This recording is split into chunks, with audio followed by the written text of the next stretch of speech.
हमरा जिला के लइका सहबे हठीला आ गोरी तोहर लहंगा तो कदी ढीला।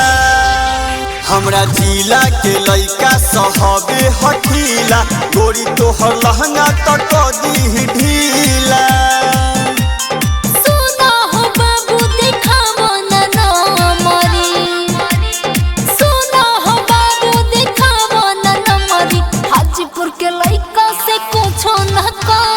ऐसन बात बा हमरा जिला के लइका सहबे हठीला गोरी तोहर लहंगा तो कदी ढीला।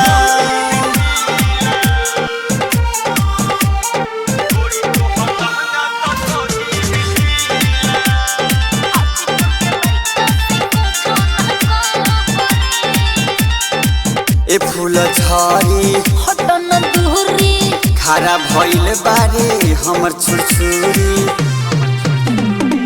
ए फूल झरी हटन दूरी खरा भइल बारे हमर छुरछुरी। 7 बजे भेरी हो जाइबा हो लकड़ी विदुपुर के लइका से कुछो न कबरी।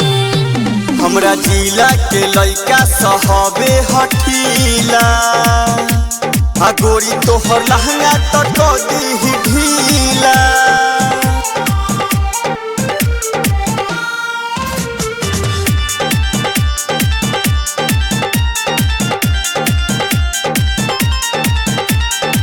हौ बुझाइत बड़ो न लहयक सुमन सनकल के हो पूरा टाइट।